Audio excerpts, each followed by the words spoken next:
This is Nuance, and I'm Mike Scala, joined as always by Jay Carter, also known as Timid, the hip hop artist and the chair of BLM Tokyo. What's going on, Jay? Nah, not much. Everything is everything is everything. Everything is everything. Lauryn Hill, huh? Okay, there you go. See, it's good to have someone who has that music knowledge around. Well, we have a special guest with us this week. We are joined also by Aerica Shimizu Banks, who is from Shiso, and she's going to talk about some of the stuff that she's up to. What's going on, Aerica? Hello. Thanks for having me. Thank you for joining us. My pleasure. One thing that I'm curious about is last week we did talk about you were talking about getting into an escape room and you were a little bit nervous. So you said that you have done it. So what's going on? What happened? Yeah, well, technically, I guess I am not here because we did not escape in time. So I think that means we're trapped in the room indefinitely, right? But I'm actually kind of upset because we were screwed out of the full time. And here's what happened.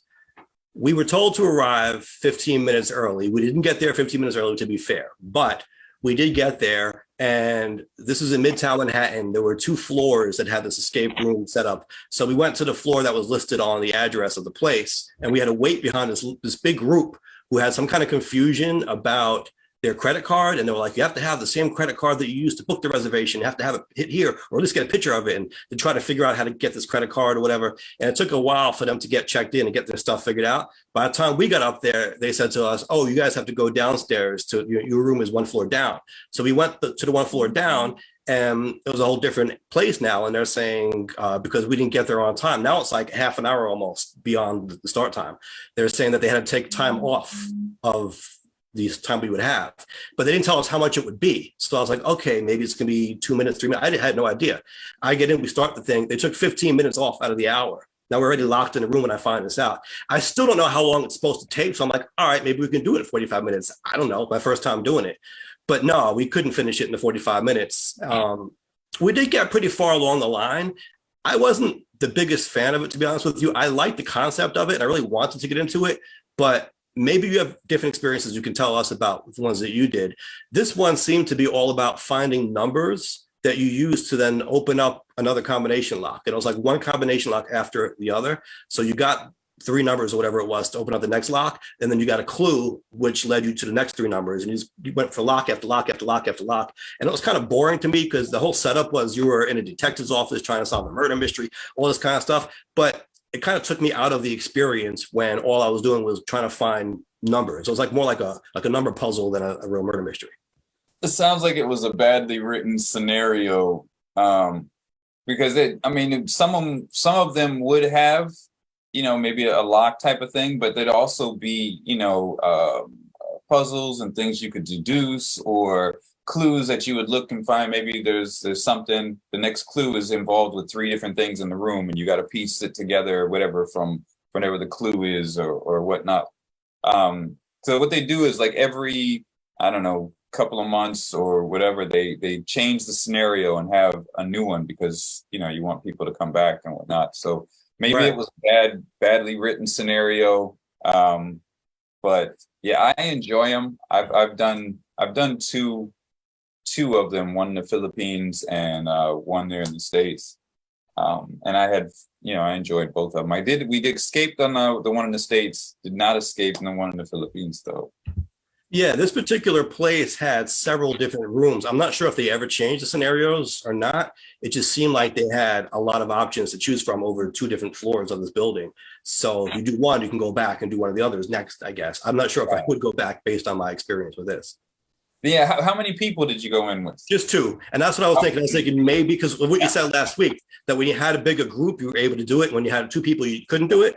Yeah. But with this one, I'm not sure if the bigger group would have really mattered because it was just clue after clue after clue. It wasn't like you can split it up and say, you guys do this, you guys do this. You had to focus on one clue at a time.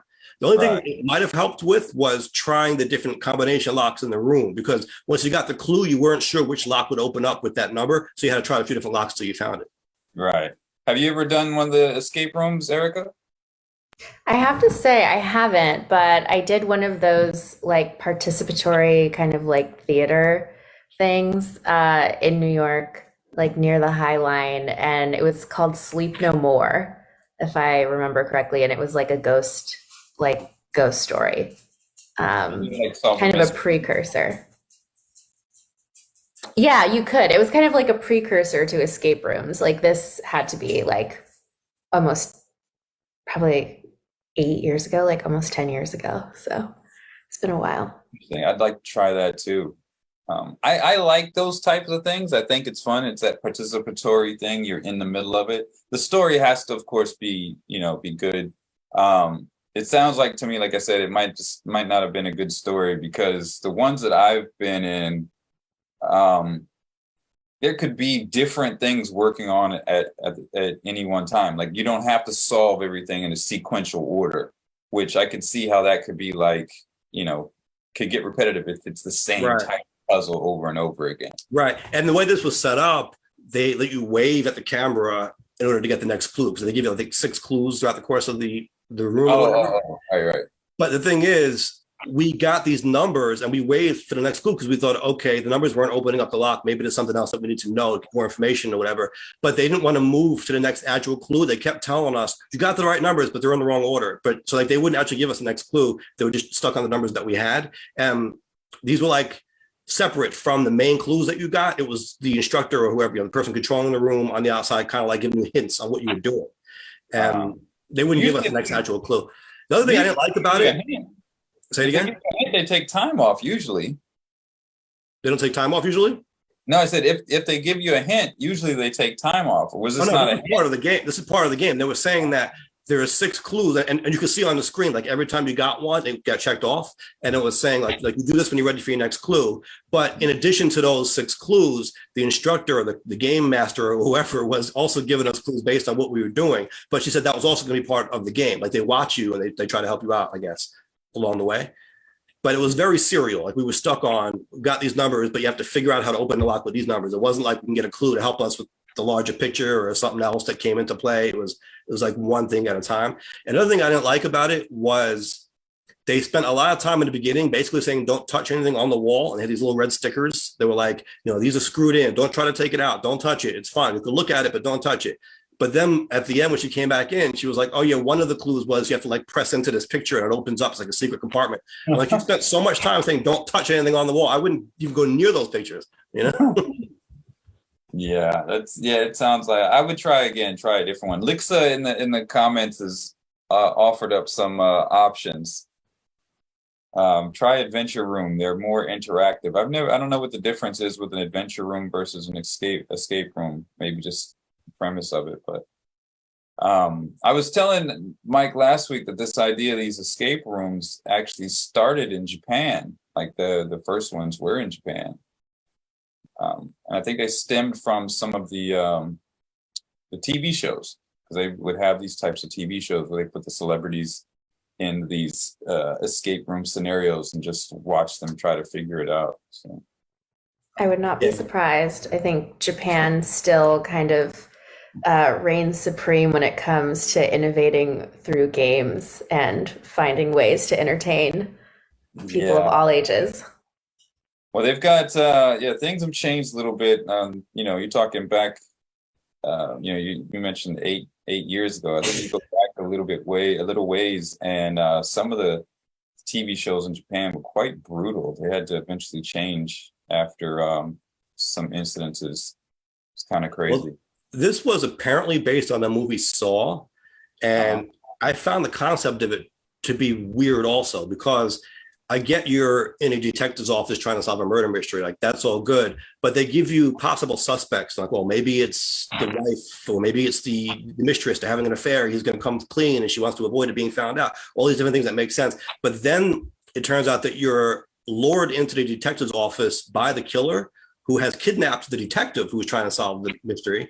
And you have an hour, or in our case, 45 minutes to figure out who did it to save the detective. Otherwise, we're going to be kidnap next. And they show you the detective, he's got like fake blood on him, and it looks like his arm is cut off. So I think it's based on Saw, like where they kidnap you and they give you these puzzles to solve, and if you don't solve them, you're gonna be killed next. I didn't understand though, because it didn't seem like a serial killer type scenario. It was, at first, like the suspects were people who had a motive to commit this crime based on personal relationships with the victim. But how is it a serial killer now just trying to torture random people? It didn't really fit into that whole story to me. Yeah, maybe it just wasn't written very well. I would try a different one, maybe, and see if it comes out. So I don't know. Maybe the next time I get up there, we'll have to do one. But you got to have more than 2 people. You got to have. There's just too much to do, So anyway, you like those types of games, Aerica? I have to admit, I don't. I am not a game person. I think I'm relatively fun, but not into board games. Don't invite me to game night, please.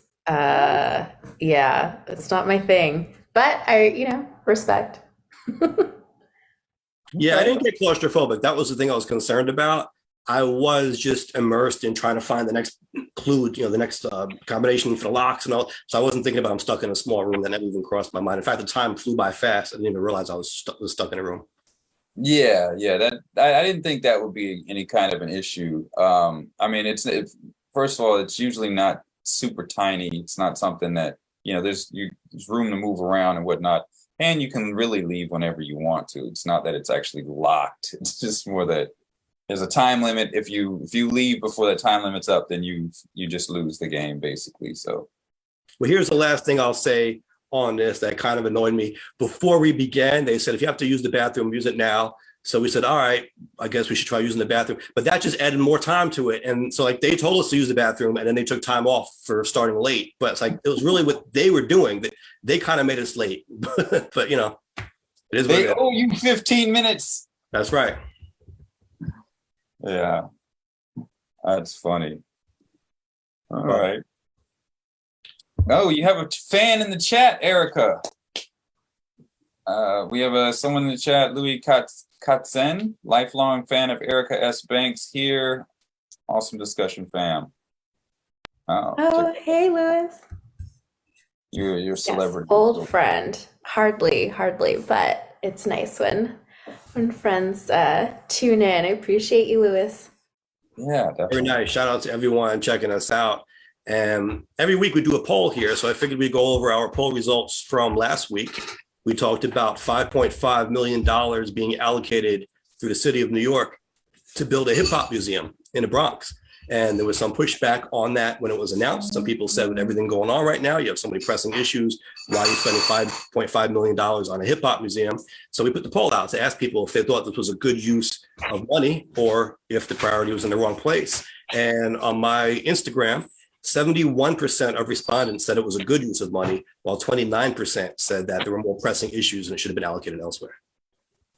Yeah, mine was 100% said it was a good idea. I mean, I guess I've got a lot of hip hop heads on my timeline, so that's going to be like the answer. What do you think about that, Aerica? Well, I think compared to the NYPD budget of 11 billion, the city can spare 29 million for a hip hop museum. Just 5 million. 5.5 million. 5 million, even less. So yeah, absolutely. And it's just so key and core to the city's culture and cultural foundation. It's kind of beyond the music at this point. Exactly right. And that's what we had discussed last week. It's really a culture, and it's a very important cultural export of New York. And a lot of people, even in New York, don't realize that. But I was encouraged by the fact that it wasn't only hip hop heads who voted yes. I can see who's voting in these polls, and I was kind of checking them out. Some people were actually more conservative folks, but they understood the importance of hip hop as a force and as a culture and a movement in New York City. And that's encouraging. To me, that speaks to progress. Yeah, and we've talked about it before. I've said it many times that hip hop is probably, to me, the biggest cultural movement and push for civil rights or connection since the civil rights movement, because it connected so many different people. and from so many different areas. And as far as for Black people and Latino people, it made people more familiar with us, because they became part of the hip hop culture. I mean, you got it in every country. There's a hip hop scene, and they look to American hip hop artists and New Yorkers and whatnot. And so there's a kinship there that comes because of this culture. And it's, when you got people that feel that connection and they feel they're the same or together, then there's barriers that are going to drop. There's going to be more familiarity. There's going to be biases that drop. So. Right. I received a message also. Hip hop is a major genre of music created in New York City. The historical value is immeasurable. So, yeah. Agreed. Absolutely. I mean, I'm sure you can tell that we are hip hop dudes. Well, I mean, you are a timid MC. That's how I know you. So. Yeah, and this, he's Mike Scala, but he's also Paisan MC as well. Very cool. We used to perform all over different parts of the country as well together. So yeah, right. And we saw firsthand how hip hop brings people together. I mean, remember going to Simon's Rock College, for example, in Massachusetts, and all the kids there on campus loving the fact that hip hop was there. We performed at a high school in South Philly. Same thing. I mean, it's something that people really gravitate to, and it does bring people of all different backgrounds together, and they could appreciate this art form. And KRS even said, I was watching a lecture that he did, if you go to other countries, like to your point, Jay, it's even more prominent than it is in the US. I mean, hip hop is really what makes the people move around the world. And it does come from New York. That's where it originated, in the South Bronx. But it is a worldwide phenomenon now. And it's really a worldwide culture. No matter where you are on planet Earth, people are united behind this idea called hip hop. Right. Absolutely. And there's also, said the innovation, like the access of it. You both probably definitely know this more than I do, so I'm even a little intimidated to step into this conversation with please. New York rappers. But it's something I'm excited to learn more about as I spend more time here. But the barrier to entry was broken open and a lot lower, right? You didn't need to know how to read music or play an instrument or have expensive, technology to beatbox, to make lyrics. And you didn't have to reference, the classics or literature, whatever, even though so many rappers and MCs do deftly. But it was a way to speak about the Black experience in many ways, and the experience of being poor and oppressed, and it gave language, right, to people who were stripped of it for so long. And I think that is what continues to be so inspiring and revolutionary about hip hop, especially around the world. Yeah, it's the voice of protest. It's the voice of the people in so many ways. Absolutely. And speaking to that, the voice of protest, a lot of people don't realize that the protest style, the modern protest style in Japan, comes from hip hop. There was a hip hop MC, and talking in the late 90s, 2000s, that when they were doing protests, they adapted the hip hop call and response style. You go to any type of march or protest in Japan today, they don't happen very often, but when they do, you'll see not just people walking in the street with protest signs. There's usually led by a truck with someone on the bed of the truck with a microphone and a speaker. They're pumping music. They're doing call and response. That's like modern protesting in Japan now. And it all comes from hip hop. And it was the Move group that started this back. I think it was in the late 90s. Very cool. I didn't know that. Yeah, it's pretty crazy. Our roots are deep around the world. That's right. Well, speaking of crazy, Jay, some people are calling out the New York Times. They're saying that their endorsement process, or results, I guess, are crazy. There are 3 congressional seats that are contested right now in New York City for the August 23rd primary coming up, and early voting has already begun. And there's some controversy over the fact that there were 3 white males who were endorsed by the New York Times in their op-ed. And some people said that that's racist or it's problematic. What do you think? Do you think it's a crazy thing, or, is it worthy of a further look? I think I looked into it and some of the articles and stuff, and I don't know, I don't think it's that crazy. I mean, there are going to be tons of different candidates, and not every time is every person going to be a mix of, or going to be all people of color, or going to be all women, or going to be all whatever. Sometimes it's going to be this way. Now, if this was some sort of a pattern all the time, then I think it'd be something to look at. But if it's just like this one cycle that it just so happened to be 3 white men, I don't see that them being white really plays any sort of issue into it. I mean, they're previously, they endorsed what was a couple of the women that were running for what was it, mayor or governor of New York. They endorsed Catherine Garcia for mayor.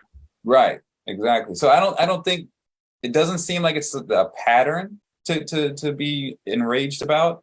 I think it just kind of speaks to the climate right now of everyone upset about everything to speak on something, Right. There's also a danger there, I think, when you want to jump down their throats that quickly and assume the worst in people like that, because it's counterproductive to what you're trying to do. Like if you're pushing for progress, you're pushing for positive change, that can help turn people against Democrats, even if they think this is what they're all about. Right. They're not, you want to look at results. And we talked about, for example, the Queen's Link. Like I was able to get a lot of signatures from elected officials, and I can't take all the credit for it myself, but I think I was effective in helping this group gain the support throughout Queens based on my relationships with the officials. And that can bring about a lot of positive change in the area. And if we get the Queen's Link built, think about the communities of color that are going to be positively impacted by that. I mean, I think there's value in that, in looking at the work that the person is doing and not just who the person is. There's actually, ironically, I think, a form of racism in being quick to tokenize and say, there has to be someone who looks like this, or, who is of this group, if you're not looking deeper into what they represent and what they're actually doing and who can bring about the best results. Right. We're looking for a diverse society here, but that means that we need to look at it, everyone, and push for equality and not just look for tokenizing. Well, I'm new here, but I'm not sure if I completely agree with the application of that in this instance, especially just knowing, again, knowing what I know, which is very little about New York City politics, but following politics generally and from a federal level. I mean, like we've got some great candidates here in Mondaire Jones and Yuli Nui. And I think what people might be speaking to is that, these guys, especially Nadler's great, but these are folks who have been part of the establishment Democrats for a while. And given kind of the stakes that we're in terms of inflation, in terms of the impact of structural racism and like kind of late stage capitalism on so many things, climate change, the increased stratification between wealthy, especially white folks, especially in New York, and people of color who are seeing incomes and jobs and opportunities drop while policing and criminalization within communities of color increases. It seems pretty tone deaf, pretty establishment, pretty seeking of the status quo to endorse 3 white men, a couple of whom have held their positions for a while. And, to your point about tokenization, I think that happens when folks are selected to be a representative of like a race, right, or a community without actually advancing or representing the viewpoints and politics of that community, but instead echoing the viewpoints and politics of the status quo and the dominant party or dominant community. That's not what's happening here. But I think tokenism can also just be picking someone because of the group that they're in and not because of what they represent or if they're qualified or, just strictly based on the outside, right? Not looking into who they are. Like we've seen it, we see it in politics, especially in the current climate, but we saw it like, for example, when Hillary was running, there was a large faction of people who wanted to vote for her just to put a woman in the White House. not to say that she wasn't qualified, because she was the most qualified in the race, but there were people who were strictly on that idea that this is the only reason why I'm going to vote for her, instead of being like, okay, look, she's got all these other qualifications. This is why you should vote for her, not simply because she's a woman. Totally. Right. But I'd say that's representation over tokenization.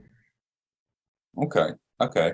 So do you think, like, with these three, like, I mean, could it just be that just this time these were the three that they liked, and it wasn't specifically that the Well, people picking it was that, okay, I'm only looking at white men this time? right. And I want to speak to that point also and then give it to Aerica because um, Aerica mentioned the idea of these were more establishment candidates. And I think that would be more of a criticism that would be well received. I think oftentimes it comes down to the messaging. If you just automatically go to, oh, they're white males, it's racism, it's sexism, I think that is very divisive. It can turn people off. But if you start speaking to what they represent, their to establishment, maybe talk about their positions, they weren't the best candidates, then you can have, I think, more of that nuanced discussion in a way that isn't just, fire throwing that turns people away from, again, the Democratic Party. This type of rhetoric that we're seeing is going to lead to more Republicans being elected. And that's a dangerous thing if you want to see Democrats win these elections. Not talking about these particular seats because these are safe Democratic seats, but I'm talking about the general point here. So I do think, focusing on what they represent is more of a productive conversation than strictly saying it must be racism, must be sexism because of who they are. Yeah, and I'd have to read the criticism. I haven't. I saw just like a little line on Twitter, and I've just been kind of taking mental health breaks from from social media, so didn't dig in. But I think, when like regular quote unquote people, right? When just folks are like chiming in, and when you have like 140 characters on Twitter, or the small comment box on, in the comment section, it's hard to get into the nuance of it. And I think when folks are saying they're choosing these people because they're white, underneath it, and maybe subliminally, that is what's going on. But what they're perhaps trying to say and trying to get to is that the folks that have been, these men that have been endorsed have been endorsed because they represent things as they are in the status quo. And what is the status quo? It's white men in power. So maybe that wasn't necessarily the most sophisticated, overwhelming response, but that could be what folks are getting to. Not all the time, right? Right. But I think another part of this too is like more perhaps is like, what does this say about the New York Times? So what if, these guys are very qualified, obviously, like, again, I said, love Nadler, and Maloney has been a long time, resident, et cetera, of his district. His constituents know him well. He's been a long time representative. And they acknowledge even in their endorsements that their challengers are worthy challengers.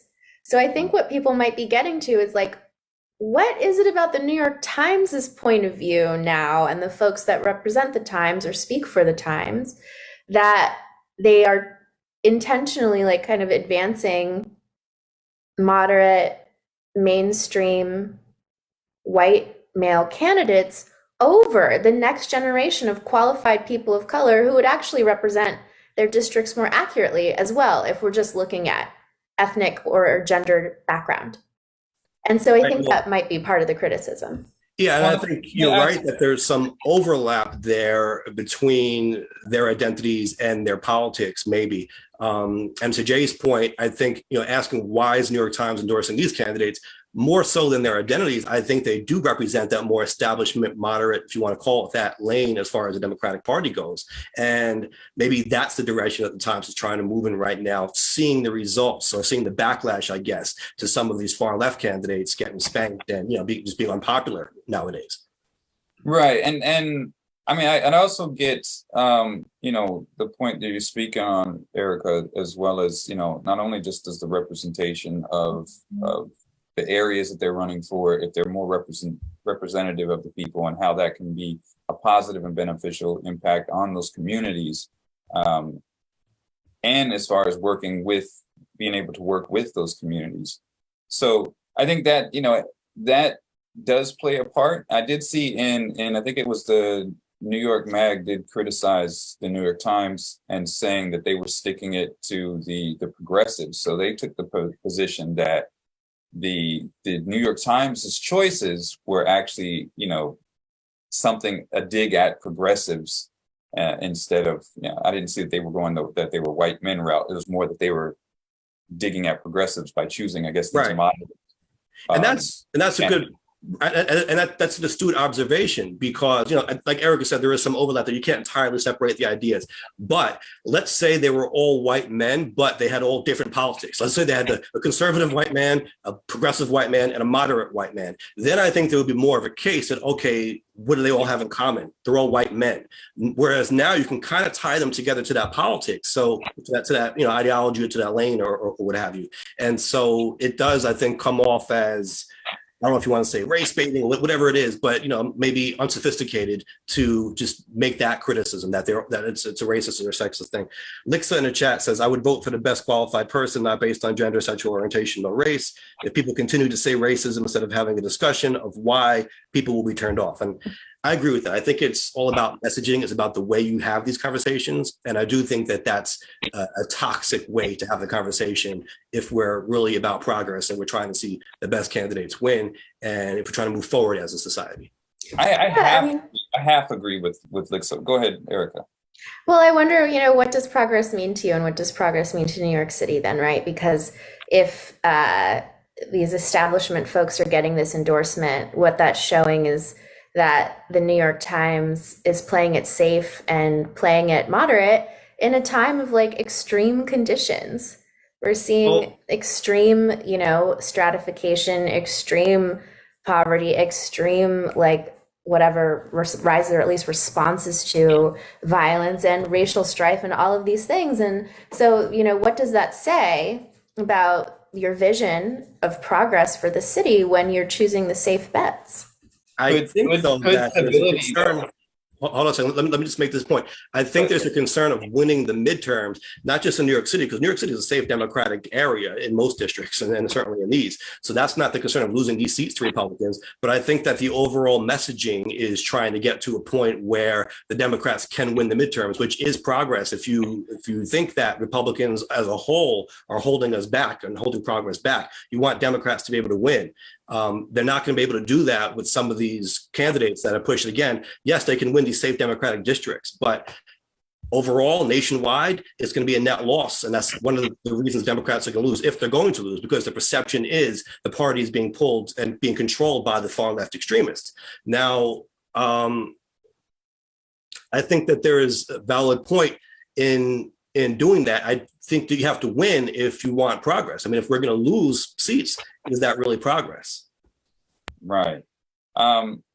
And to that point about choosing moderates or them playing it safe and these being turbulent times, the question I would ask is, could it be that stability might be necessary in those turbulent times? Introducing these far extreme candidates on either side, could that be a hindrance in a time when it's so turbulent? I think it's a misnomer also to paint these candidates as the status quo. I think they're, on a relative scale, more moderate perhaps than some of their opponents, but they're still Democrats who are pushing for a forward-thinking vision. They're not Republican candidates, not really conservative candidates. They maybe are just more qualified because they've got that experience. And yes, you could say that makes them more part of the establishment, but there's also value in that, in being around and knowing how government works at that high level. A lot of people, for example, with Goldman, they think that he's not as qualified because he hasn't been in office before. I think that's a fair critique of him as well. But he was the counsel who worked to impeach Trump, and that resonates with a lot of people. So, a lot of these folks do have experience at that kind of high level, which is necessary in the job. I don't think it's fair to say that just because they are, relatively speaking, more moderate, they somehow represent moving backwards or the status quo. Well, I think, a couple of things on that. I'm not sure if that was necessarily my word for them, but in terms of establishment, in terms of them having served before, and I correct myself in saying New York State versus New York City. But I think, part of the issue is that what research has showed about political kind of states is that, or the status of politics in a country and where laws, et cetera, go, is that in order to counter kind of extreme conservatism or the extreme right, which has kind of had its way with this country for the last seven, since Trump was elected, and since then, you actually do need the pull of a more assertive left to bring us to center. And instead having a stronger moderate kind of base or stronghold of political representation isn't enough to counter the extreme pull to the right. And in this time of, Roe versus Wade being overturned, and so many, the sovereignty of Native American tribes being put at risk due to latest Supreme Court decisions, the domination of the Supreme Court by conservatives with people, the overload of people who are not qualified for these positions, but us having very little recourse beyond like kind of stated, not even law, but just tradition and practice in these federal bodies. You need a stronger, innovative, progressive left to actually undo and actually kind of like bring folks into a center that is a true melding of like progressives and conservatism. A moderate base that's already kind of tilted towards conservatism is not going to do that. In fact, it's going to bring the country into conservatism as the baseline. And and this is based on research, right? Like this is not necessarily about like the strategy of politics. And I think too, Democrats aren't taking advantage of the backlash to the Roe overturning decision, where polling across the country, including in Republican districts, was that they went too far with this. And people are scared about what this will mean for their lives. And this is something the Democrats should be taking advantage of. Absolutely. Like, how do we undo this? I agree with that. Most folks' minds are not going to do that. And I see this is where I come into agreement as well with that idea that there does need to be some more progressive-minded people that are brought into the fold. Because if you've got just simply the moderates and the establishment that have been there for years and decades, then you're not going to make these new changes, these progressive things that need to be done. And this is also where I kind of disagree a little bit, halfway agree with what Lixa had said in regards to talking about race. While I don't believe that in this New York Times endorsement that it's kind of a racial thing, at least on the surface, I do think that it's still the idea that the reality of race does need to be addressed and does need to be acknowledged and can't be ignored as far as structural racism goes, as far as how, the majority of the power center is in one race, and it's how it's historically been. Those things do need to be addressed. But for me, it takes a long road for me to get to racism, right? There's a lot of hurdles before I make that statement. And so just on the surface, this didn't grab that to me. It just kind of seemed like it was a flashpoint for the moment type. Right. But also it comes back to this idea of having to win. And, you could talk about data, but you could also look at the real data points of what happened last year, for example, where Democrats were spanked and progressive candidates, quote unquote progressives, who I would argue in many cases are actually regressive, but they hold themselves out as progressive, right? They oftentimes lost. And you saw even in New York City Council races, Republicans won at a rate much higher than they've ever had before. I mean, before last year, we had one Republican in Queens and two in Staten Island, and that's it. Now you saw more of them win, and even in districts where you thought were safe Democratic districts. Now, why was that? Because there was this perception amongst voters that the Democratic Party is pulled too far to the left, or maybe that's not even the right way of saying it. Maybe the way of saying it is it's being controlled by these extremists who aren't really progressive because they aren't really trying to move us forward. They occupy that space. They almost have a monopoly on the word, but it's not really fair, right? They're not candidates who are suitable, who are aligned with where the electorate is. And I think that's necessary to win. I mean, we could look at my own district because I was a former Democratic nominee for the city council in my district. So I've got plenty of data on voters in my district and how these elections turn out. Last year, and the New York Times, by the way, is partly responsible for this. They pushed this narrative that the district is split down the middle, where the north of the district is all progressive people of color and the south of the district is all conservative white folks. And that's not the case at all. It's a much more complicated picture than that. But the New York Times reporter admitted to me they were telling that story because their audience is not based primarily in New York City. They're a nationwide, even a worldwide publication. So they're trying to tell a story that's going to sell newspapers or get views in Ohio or Idaho or Texas. They're not concerned about accurately representing the dynamics of a district and the nuances and intricacies. They want to tell a sensational story that's going to look good, be like, oh, look what's happening in Queens. There's this crazy showdown in this one district. And that's a dangerous thing to do. And it's also not accurate. Now, if you want to look at the data, the voters in our district, even the so-called progressive immigrants of color in the North, aren't really that. They're much more complicated than that. And they wanted public safety addressed. They didn't want people to talk about abolishing the police or abolishing private property. Some of these messages were not resonating with the actual voters. So the solution to winning that district, as it turned out, was not having far left rhetoric and messaging. Yes, some of the policies should be more progressive, but in a truly progressive way, not in a regressive way that's wrapped around progressive rhetoric. The idea is to align with the voter in such a way that can allow you to win a district. And some people will call it moderate just because you don't check all of the boxes of one lane. If you don't check all the conservative boxes or make all the progressive tweets, you're seen as a moderate because you dare to have that nuance. But most of the voters do want that nuance. And if you're going to come in such a way that makes them think that you're run by the crazy extremists on either side, it's a recipe for losing a district. And we've seen that countless times last year. Right. Oh, go ahead, Aerica. Yeah, I think, there's a few things going on with that too, right? And one is like the decimation of media, period. And that we need local papers.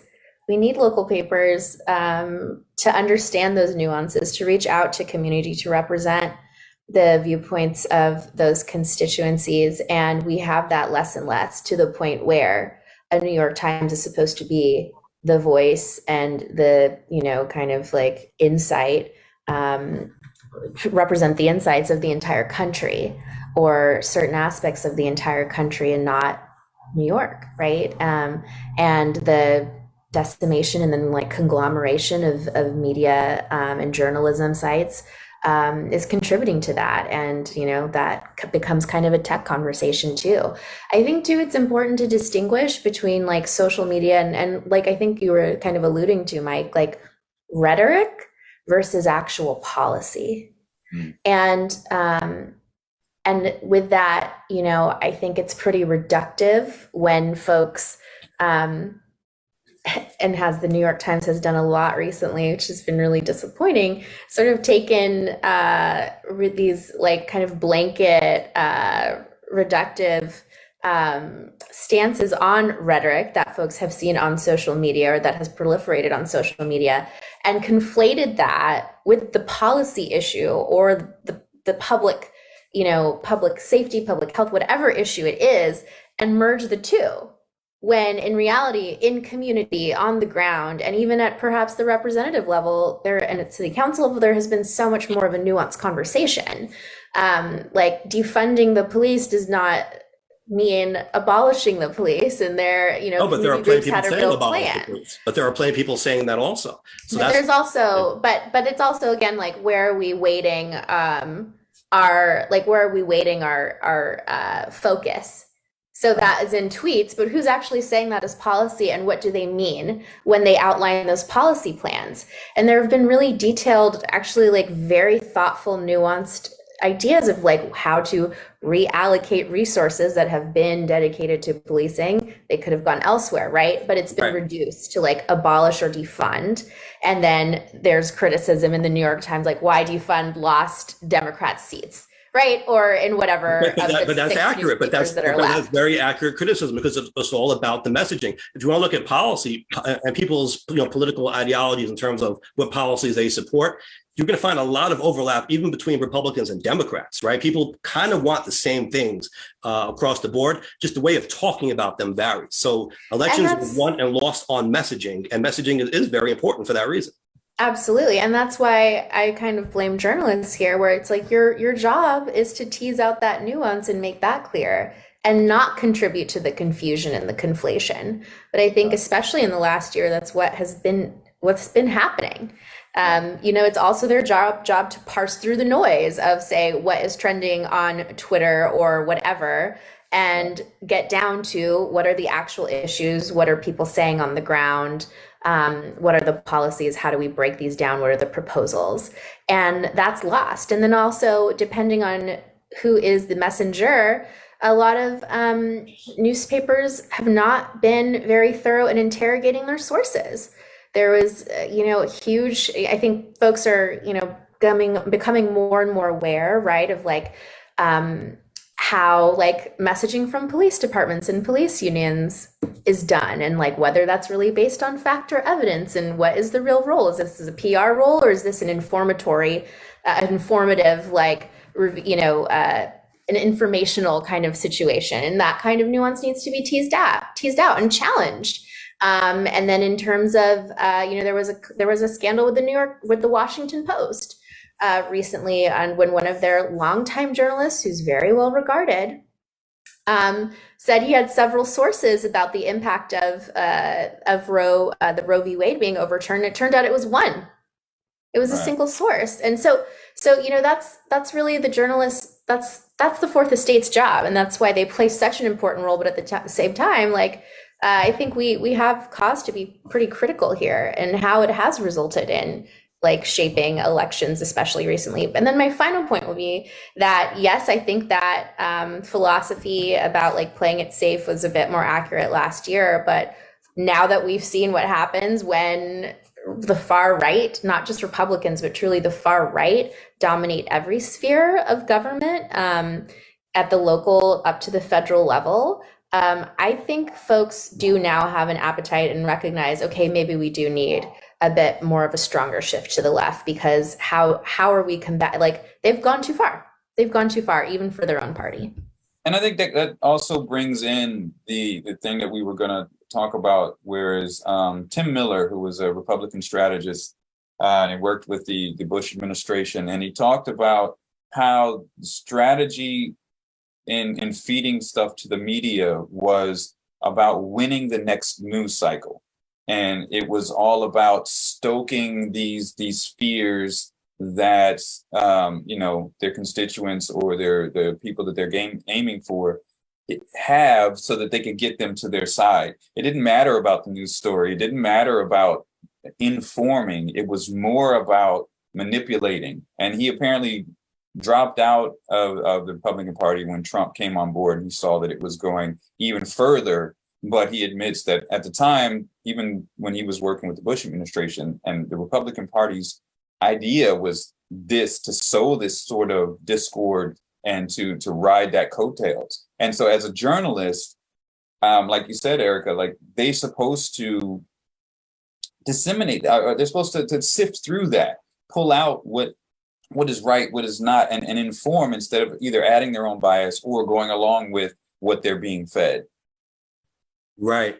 And I think people on both sides, really all sides of politics at this point, are just tired of the extremism, right? They want someone who can be a nuanced leader, because they understand that being an elected official, being a public servant, is about that nuance. It's about leadership, and it's not a leader to blindly follow and to just, do the retweets and hashtags. We tease that. Obviously, that has its place as well, and I shouldn't really be entirely dismissive of that. But as far as someone being in elective office goes, they want someone who's going to be able to lead and have the courage to even stand up to their own base when it's necessary.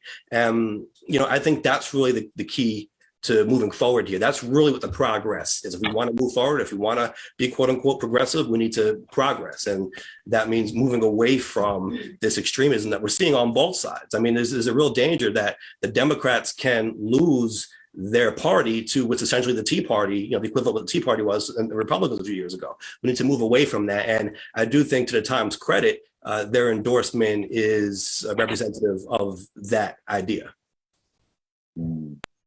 I'm not sure if I agree with that. I don't think there is an equivalent to the Tea Party and to the real violent militia kind of ideology of the extreme right that is grounded in like violence, guns, racism, separatism. That's not what we see on the even extreme left of progressives. I mean, they're from the New York Times themselves as well. Like, there are a few daily episodes about like what happened to eco-terrorists, right? Like, what happened to the Weather Underground. Like, we don't actually see these similarly violent, similarly separatist or anarchical movements on the left anymore. And Right. I think there's a overemphasis on the rhetoric being extreme, especially when we talk about like gender identity and sexual orientation, which might just be uncomfortable for folks, versus like the physical violence of people bringing guns to like the Capitol to try and kill the vice president. It's just not the same scale. Right, and I agree with Eric Right. on that point that there is a lot of extremism on both sides, but I do think the extremism on the right is in a way different category. It's more violent, it's more aggressive, Yes. it's more rooted in some of these things like racism, like xenophobia, like all of these types of things that even though we have some things on the left, it's not the same equivalent as the people. It's not the same thing in terms of the beliefs or the principles, what they stand for. I agree. The extremism on the right has been much more dangerous in terms of what it represents. But I'm talking about in terms of the way that it's destroying the parties, right? Destroying in our case now, the ability of a Democratic Party to even be taken seriously and to win elections and be competitive on a national scale. You have things like, basically cannibalism, political cannibalism, in a way that's very dangerous. So yes, I'm not talking about what they represent in terms of what the ideologies are. I'm talking about the political posture, I guess, of that, and how people are looking at it. Like, most people are kind of in between the extremes, and they're saying, I'm not going to vote for a party if they stand for abolishing police or abolishing private property or moving towards segregation. These are dangerous ideas, maybe not the same way as some of the ideas on the far right, but they don't like that either, right? People are somewhere in the middle of these extremes. And, I think that's a responsible party is going to move towards being responsive to that.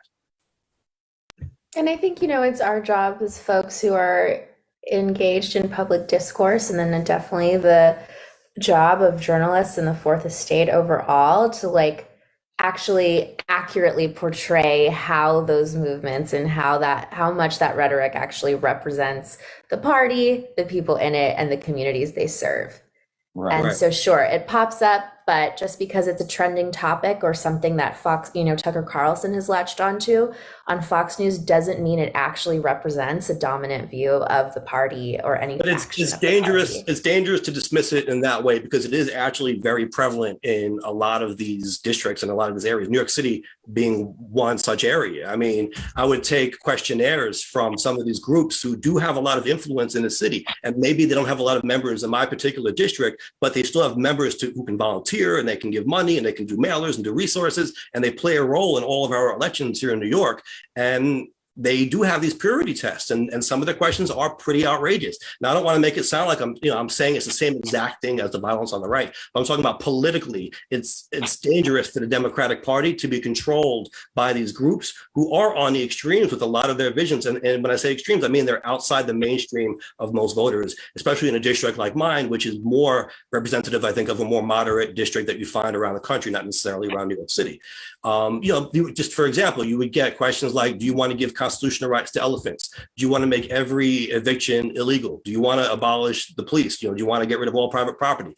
And you can say, I agree with some of what you're trying to get at and the principles that you stand for, but, casting it this way is not a way that's going to work. It's not a policy that really works at this point. It's not a message that's going to resonate with people. Even the idea of, do you promise to boycott Israel? That's a very dangerous question. And that's not really a way forward, in my opinion. In my opinion, being controlled by these groups who make these demands and who are so unrigid is dangerous for us. And it really is happening. It's not an imaginary thing. The candidates who agree to these things get the resources, and they're given a leg up in these elections, and they tend to win these primaries.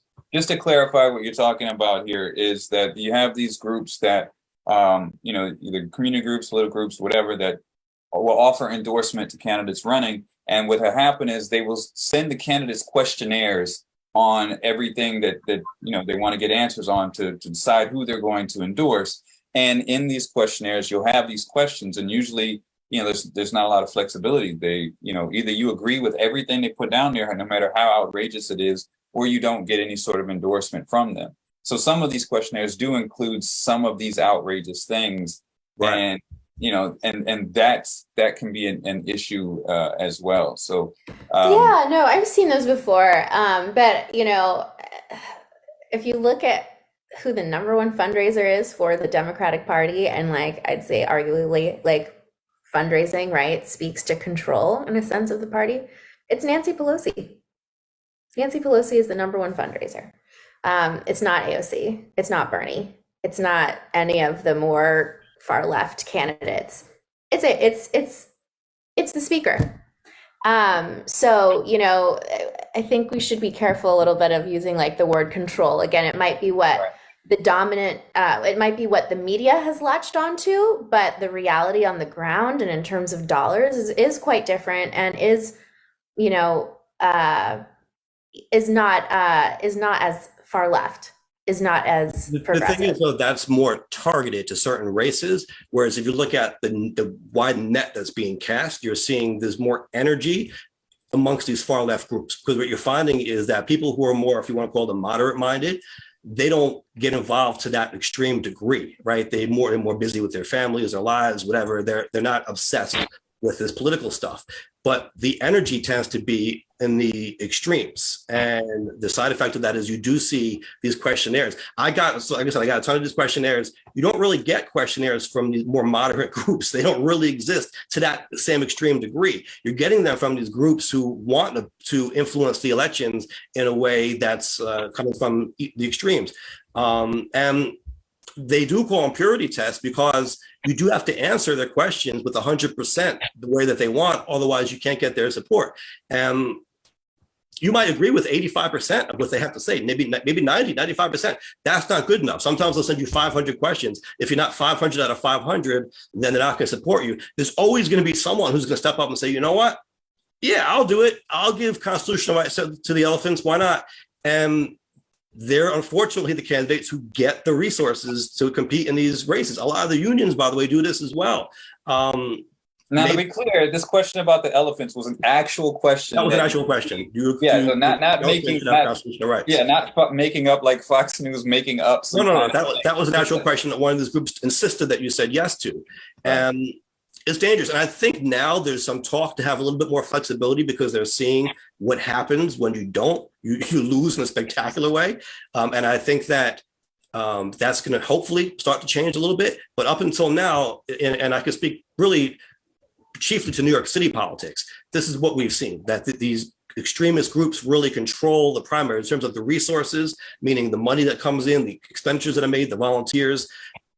Moderates aren't really out there to that same degree. The energy isn't really there to that same level. It is the extremists who are doing this. But I think that would be everywhere, though, right? I mean, extremists on either side of anything are the ones that are really motivated to get out and hit the ground and things. And Aerica made the point, though, that Nancy Pelosi is the biggest fundraiser. But I wanted to clarify that would be targeted to certain maybe swing districts or what have you, and then to a higher degree of money, which makes up for it. But Nancy Pelosi isn't giving any money to New York City districts. But she's not giving money, but she's definitely fundraising. And, the groups that I'd be interested in what you think are the controlling groups. I mean, these groups are unions. These groups are representation, groups that represent workers, usually like city and state workers. Workers don't agree with the messaging.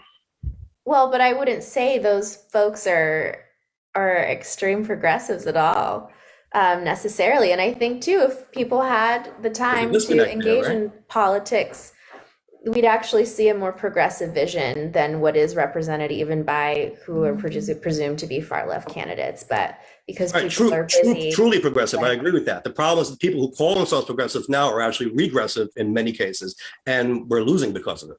And I think, but I think you could separate that out. You could, if you're talking nationally, maybe Pelosi, but it could also be different depending on the area you're in. A certain district might be more controlled or more influenced by a certain extreme group that might not be the same in a different district or a different state or a different part of the country. So I think it can be very, individualized in regards to where you're at.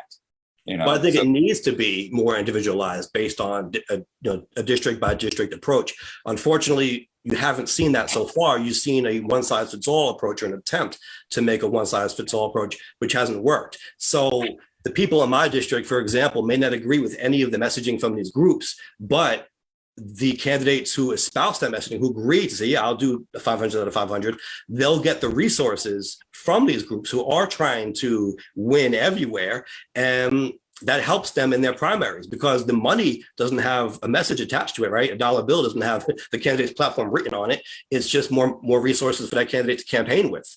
And well, it kind of does if they got their endorsement. It kind of does if the candidates got that endorsement and they're listing that we're endorsed by this group. So that right. message is attached. True, but oftentimes it comes in the form of dollars or it comes in the form of campaign volunteers or independent expenditures. So if they send a mailer to every voter in the district, they might not be saying, we are such and such group and we endorse this candidate because they want to give constitutional rights to elephants. They might just say, this is a great candidate who's fought for the people, vote for this person. And, they make it look nice. They make it look, appropriate for that district. At least oftentimes they try to cater the messaging to it. But the reason why they're backing that candidate in the first place is because of those extremist views. And those views are not in touch with the people. And they're also oftentimes not in touch with the workers who make up those groups, but it's the leadership. And sometimes they have these agendas, like, they wanted to have a certain person elected to the speaker of the council so that they can have a 2-term speakership. And there was a concerted effort to try to get that done. So they're targeting districts around the city regardless of what the ideologies or the political makeup of those districts are, because they're just trying to win as many as possible to get votes, to get enough city council members elected to vote for their choice of speaker. So that's the kind of agenda that you'll see out there. So oftentimes the messaging does not match the district or even, the people who are putting money behind the messaging. It's just certain people who are pulling these strings, who are in leadership, who are really poisoning our system. Let's see if Aerica has something to say on that, and let's get into Aerica and what she does and what she's about. And did you have anything to say about that part there? No, I think, we kind of got into it. I think we'll just have to agree to disagree on that piece. And I think, the money and ultimately like the platforms that we see at like the DNC that we'll see in 2023, et cetera. The advertisements from candidates will show us like what those in control are actually dictating, and what we're going to see is that they're not actually substantively progressive. But I really believe that we need a strong progressive front to get this country into some semblance of stability. Yeah. I tend to agree with you on that point as well, that we need to have and I think even Mike as well, that there needs to be some progressivism in the mix or in the forefront to get things going. And you've got some background that you were in the Obama White House, and you're in a lot of these progressive movements and whatnot. So let's talk about you and your background and what you into. Well, it's funny because I think in my circle of friends, I'm the more moderate, even though I definitely identify as a progressive. But given that I have been a part of the establishment in certain ways, whether that's in government or working in the private sector, and working in policy in the private sector for the private sector, that sort of kind of mitigates my positioning. But I started off actually working in environmental policy, and I knew since I was really young that I wanted to work in environment. I was also really interested in working in civil rights because it was just apparent to me, not even speaking from my own experience, because I had a very relatively privileged experience as a mixed race Black girl growing up in Sacramento, California, which has no racial majority and is one of the most integrated cities in the country. It's actually more integrated than New York, even though New York is the most diverse. Where it was just evident to me politically, et cetera, from a very young age that like we're operating in a country that has as its kind of core, like a structural racist infrastructure. And I was kind of like warned by my dad, by other mentors, like not to get involved in that as a career in civil rights because it would pigeonhole me, because it would kind of like, for lack of a better word, kind of blacklist me. And so I thought, okay, well, what can I do to still make things like better for people and work in public service that's a little less controversial? And I came up with the environment. And once I actually dug into my environmental policy work, I found really early that you can't divorce race from that analysis either, in that affordable housing is an environmental issue. If you think of the environment as anywhere where people are living, where they're working, where they're playing, where they're interacting with the world around them, the environment is everywhere and every piece of that. So affordable housing is a piece of that. Being, having your home or your apartment next to like commercial waste sites or factories, that becomes an environmental issue because that affects air quality, that affects your health, etc. And so making those connections reinforced to me and affirmed for me that actually thinking about race and all the things is actually really important. And it is, it's very much how this country operates. So I went from, studying environmental policy to working in environmental policy at a regional level in Seattle, and then went straight to DC graduation night to work for the Department of Transportation because I was just that much of a nerd. And really excited to get into it. And then transitioned to government affairs with the Pew Charitable Trust, and then found myself up for a White House appointment. So I ended up at the Office of Management and Budget in the Executive Office of the President, working on natural resource budgeting. And what's really cool, at least at the time, about how natural resources are categorized by the federal government is that it's not just what we traditionally think of, like Department of Interior, so like land use, right? Or the EPA, the Environmental Protection Agency. It's also NASA. It's also all of the arts and the science foundations. So they had a really expansive view of natural resources being not just resource capital, but like also intellectual resources and creative resources. And there's kind of a beautiful poetry to that, and that I found. And so it was a really cool experience to be at the White House during the Obama years, because I really did, believe in both the representation and the importance of representation, but also what I thought was a generally pretty progressive politic. I think upon reflection, I would revisit that a little bit, but at the time it was very inspiring, and to be able to provide both a micro like function within all of that, and then see like its macro impact was pretty powerful. And it was like the best place to work in terms of like the perks and like the insights, again, if you're like a nerd. But then also it was like one of the most respectful environments in the workplace I've been in. And after that, I went to grad school at Oxford. Finished during the government shutdown, so had to figure out something else to do, and ended up working at Google in the private sector, which I never expected to, and was just kind of blown away by like the resources available to really do good things, and like it at the margins. So while my work was at first helping recruit like executive candidates, so like your president level, VP level folks, my work at the margins was about sending resources to teachers, training people on how to volunteer in like kind of different specialties and areas, getting resources to small business owners and nonprofits, both financial and like in kind and upskilling. And then I moved to the patent team, worked on IP issues there. And then again, like, wow, races and everything came up again when I learned in my research that IP is one of the most like stratified fields, and also it's like one of the widest, and this is where a lot of wealth is generated both for individuals and corporations. And so got to then work with the US Patent and Trade Office on kind of their first studies about diversity in patenting and in IP generally. Then went to lead Pinterest DC office and had my first like personally racist experience. which I ended up speaking out about in the news and helped get a law passed that makes sure that in California and now Washington State, if you've experienced discrimination, no matter what settlement or agreement you've signed, NDA, whatever, you should be able to speak to your experience. And so really proud of that work. And so with all of that together and kind of, you can probably notice like themes of interconnectedness and merging both like the natural or like the objective with the human.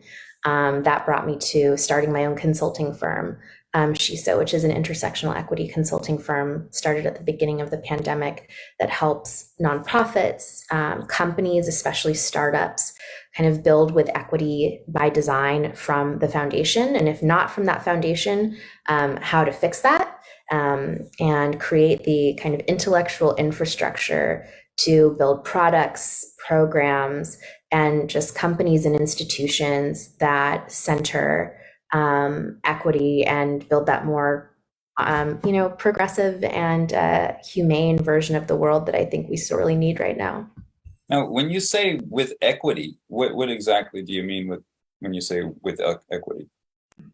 Well, equity, I think, looking up like the definition beyond like resources is a deeper version of equality in which there is both accurate and also, I guess, sensitive representation of people based on their background across a variety of characteristics and not just race, but making sure that communities, that customers, that the neighborhoods, cities, countries we work in, operate in, and expect to then, benefit from monetarily are adequately and equally represented, serviced, and incorporated into, into our products, into our services, into how things operate.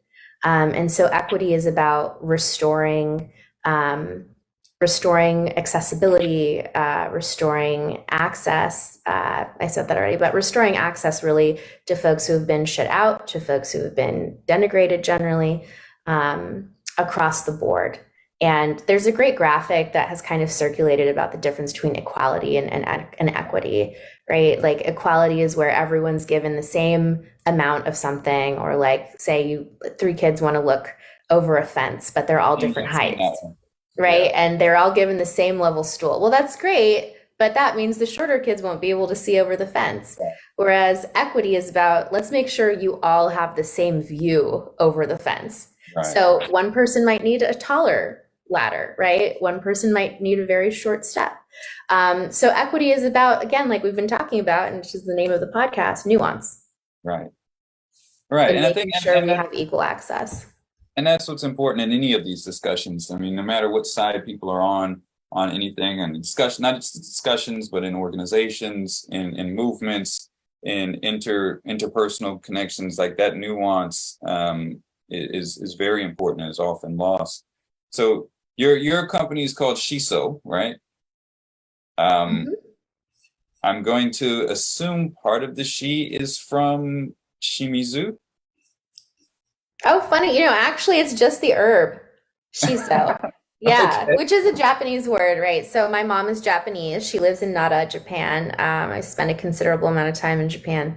Actually, this is how Jay and I met, because we were on a podcast for a group called Super Smash Hose, which is like a feminist group of exchange students in Japan. And they had us on to talk about like race and racism in Japan post George Floyd. So that was how we met. So yeah, Shiso is actually just the plant. And that's a nod both to like my environmental policy roots, but also to my own cultural heritage. And I felt like it was something unique enough that folks would remember, but it's like not too difficult to say, and pretty short to write.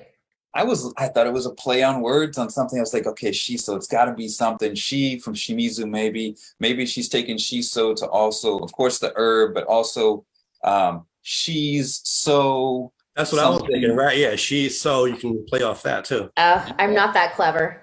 I think it's the hip hop brain. Hang around more hip hop heads, yeah. It's the hip hop head. I'm like, there's got to be some double meanings here somewhere. This has to be Bars. Well, maybe we'll work bars. it in. I would love for you guys to send me your recommendations. That would be great.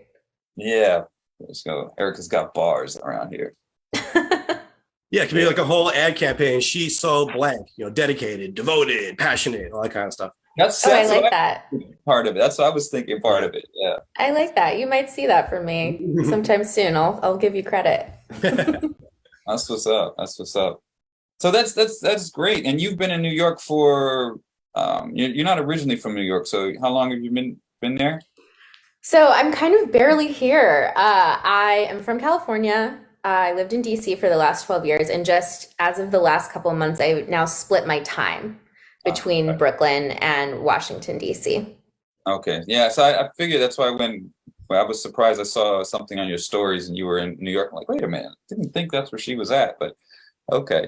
I like to keep folks guessing, So, and where can they find your company and info about you? So you can visit my website, shiso.biz, shiso.biz, or my personal website, aerica.co, aerica.co. You'll see my work in the wild, especially with Color of Change. I helped create the Beyond the Statement tech accountability framework, encouraging tech companies to take on equity audits, building on the requests from shareholders and now legislators. I recently spoke on a panel Congress on the Algorithmic Accountability Act, which I contributed to and endorsed. And you can find on my website videos and other places I've spoken, et cetera, to learn more about my work and kind of what I'm about. That's what's up. That's what's up. I will have to say that the spelling of Aerica, Aerica, it's not really a Japanese spelling.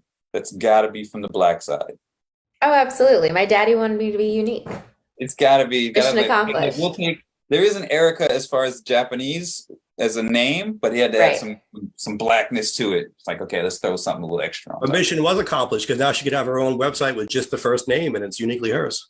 Exactly. I don't think anyone else has it in that spelling. So I struggled with it as a kid, being teased and like having substitute teachers always pronouncing my name wrong. But now I'm grateful for it for those very reasons. I know. Oh, Jay, you dealt with that too. I did. My full first name is Jaylon, Jaylon. And growing up, no one had that name. Now you can see it. It's out there. But people still mispronounce it. They mispronounce that O in there like it's a Y and say Jalen, or like it's an E. And it's like growing up, teachers would mispronounce it all the time. So I went by Jay exclusively because they would always mess the name up. So I understand your struggle. I feel that.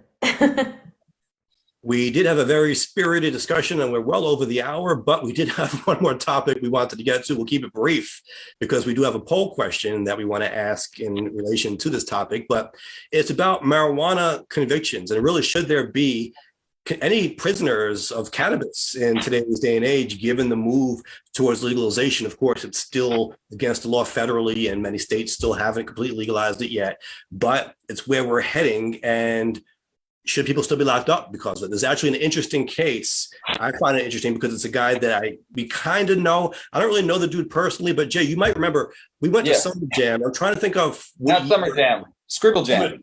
Scribble Jam. Yes, you're right. The first night there was a performance where this guy Dose Now was performing. He was the guy, if you remember, who was getting his head shaved while he was rapping. Remember that? Yeah, and didn't he jump off the stage or something at one point? No, you're thinking of Deuce Leader, I think. Okay. He wasn't battling. I don't think this. No, you're right. He was in the battle at one point, but that wasn't the same guy.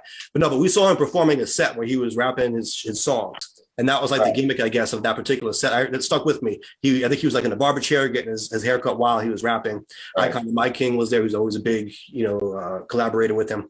So this guy Dose Down, he became a lawyer like myself. He went from hip hop, became a lawyer. but ended up going down a slightly different path. Then he got involved in selling cannabis, and it actually turns out that, according to these articles that are coming out now, that he was, I guess, the biggest wholesale seller of marijuana in the Pittsburgh area. And the reason why he came under heat, according to these articles and magazines that are out now, is because they were, I guess, trying to crack down on one of the street gangs in Pittsburgh. And it turns out that he was supplying their cannabis.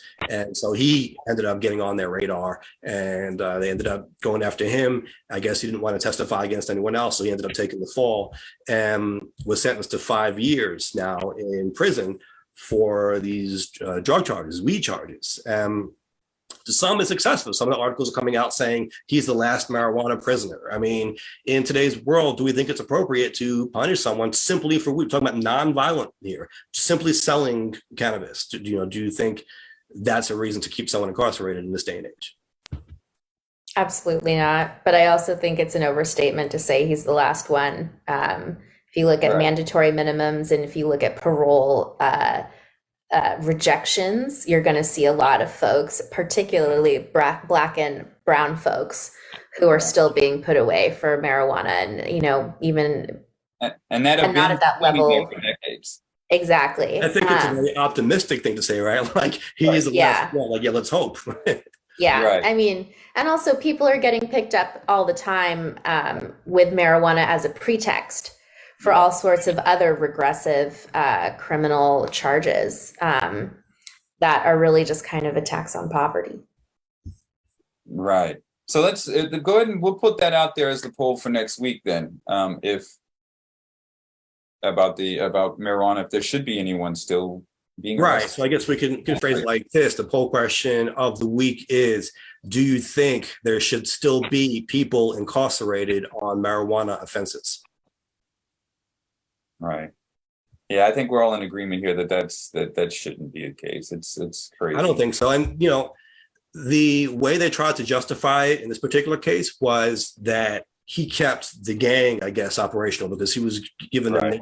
But you know what? If marijuana is legal and street gangs can get it, and from a legal place, from a dispensary, and still sell it on the street and still do what they do. So, how are you going to pin it on the guy selling the marijuana? Which I think, as a society, we kind of agree isn't really a terrible thing to do. All right. So I mean, that could be another avenue there, Aerica. You could lay some weed with some Shiso herb. Add a different flavor to it. I wonder if there is a Shiso, at least vape cartridge or something. Maybe in Japan, not here. One of the images online. She's so high right now. So high. Yeah, I was thinking of a more artful way to phrase that. Yeah, Japan's still behind in that regard. But yeah, even though it does grow wild in the island of Hokkaido and probably in other places too, but in certain parts of Hokkaido, the government just leaves it alone because it just grows wild up there. But it's still illegal out in Japan. Right. So, and the poll that we put out, by the way, let's mention real quick. Overwhelmingly, people said that it should be legalized at the federal level. So absolutely. We're already at that, right? So if it's going to be legal everywhere, why are we still locking people up for this? And why are people still in prison? Why aren't they let out? So, So I think we have cannibalized Aerica's time enough, and we've gone way beyond. We did get into a pretty deep debate, but I think it's a good one to hear all different sides, because that's what's missing. People need to hear different sides, even if they're opposing sides. They need to hear those things to sift through. Get out of our bubbles. Get out of our bubbles. We have to get out of our bubbles. Otherwise, everyone's just gonna do this because they're not listening to anything else. So really appreciate you joining us this week, Aerica, and for everyone else to join us on YouTube and on other podcast platforms. And of course, everyone in the chat. Lixa says unique names are the best. I agree, those are pretty cool. So everyone, thank you for joining us, and don't forget, subscribe. Right, you can watch this on YouTube. The replays are available. Nuance with Mike Scala and Jay Carter. Also, the audio is found wherever podcasts are available. And with that, Aerica Shimizu Banks, what is the bottom line?